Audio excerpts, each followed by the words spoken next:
Hi friends, ഞാൻ ഇന്ന് ചെടിത്തോട്ടത്തിൻ്റെ ഒരു ഭാഗം ഒന്ന് മേക്ക് ഓവർ ചെയ്യാച്ചിട്ടായിരുന്നു കേട്ടോ. അപ്പോൾ ആദ്യം തന്നെ ഒരു അമ്മച്ചി കട്ടൊക്കെ ഇട്ട് ഇറങ്ങിയിട്ടുണ്ട്. അപ്പോൾ അതിനുള്ള സാധനങ്ങളും ഒക്കെ റെഡിയാക്കിയിട്ടുണ്ട് കേട്ടോ. ഞാൻ കഴിഞ്ഞ വർഷം വെച്ചതാണ് ഞാൻ ചിരട്ട പെയിൻ്റ് അടിച്ചിട്ട്. അപ്പോൾ അത് മഴക്കാലമൊക്കെ കഴിഞ്ഞപ്പോഴേക്ക് ചിരട്ടയൊക്കെ മണ്ണിൻ്റെ അടിയിൽ താന്നു പോയിട്ടുണ്ടായിരുന്നു കേട്ടോ. പിന്നെ അവിടെ ഞാൻ ബാക്കി വേസ്റ്റ് ആയിട്ടുള്ള കുറേ ചട്ടികളൊക്കെ പെറുക്കി വെച്ചിട്ടുണ്ടായിരുന്നു. അവിടെയൊക്കെ അത് ഒരുപാട് ചപ്പും ചവറൊക്കെ ഉണ്ടായിരുന്നു കേട്ടോ. അപ്പോൾ അതൊക്കെ ഞാനൊന്ന് വൃത്തിയാക്കി എടുത്തിട്ടുണ്ട് ആദ്യം തന്നെ. ഇത് വീടിൻ്റെ ഫ്രണ്ട് ഭാഗമാണ് കേട്ടോ. അപ്പോൾ അവിടെ കുറേ ചെറിയ ചെറിയ ചെടികൾ ഉണ്ടാകുകൊണ്ട് ഞാനത് തൊടാതെ വെച്ചിട്ടുണ്ടായിരുന്നു. ഇപ്പോൾ വെയിലായതുകൊണ്ട് ഒക്കെ ഉണങ്ങി പോയിട്ടോ. അപ്പോൾ ഞാൻ അവിടെ നിന്ന് വൃത്തിയാക്കാൻ വെച്ചിട്ടുണ്ടായിരുന്നു. ചില ചിരട്ടകളൊക്കെ അങ്ങനെ താന്ന് പോയിട്ടുണ്ടായിരുന്നു. കുറേ കഷ്ടപ്പെട്ടിട്ടാണ് കേട്ടോ താഴ്ന്നെടുത്തത്. നമ്മൾ കഴിഞ്ഞ പ്രാവശ്യം വെച്ചപ്പോൾ നല്ലതുണ്ടായിരുന്നു. പക്ഷെ ഒരു കൊല്ലമായിട്ടും നമ്മുടെ ഈ ചിരട്ടകൾക്കൊന്നും ഒരു കേടും വന്നിട്ടില്ല. പെയിൻറ്റ് പോയിട്ടുണ്ടെന്ന് മാത്രമേ ഉണ്ടായിരുന്നുള്ളൂ. പിന്നെ മണ്ണിൻ്റെ അടി പെട്ടതിൻ്റെയൊക്കെ അടിഭാഗം കുറച്ച് ഇതായിട്ടുണ്ടായിരുന്നു. അപ്പം ഞാൻ ഓരോ ചിരട്ടകളും അങ്ങനെ പുഴക്കിയെടുക്കുകയാണ് കേട്ടോ ചെയ്യണത്.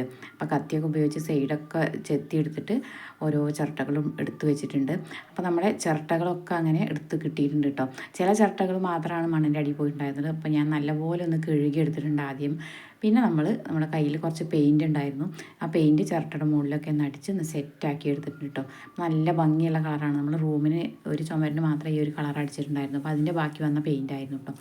പിന്നെ അത് ഞാൻ നമ്മുടെ ചെടിയുടെ ഒരു സൈഡ് കൂടെ മാത്രമായിട്ട് വെച്ച് കൊടുത്തിട്ടുണ്ട്.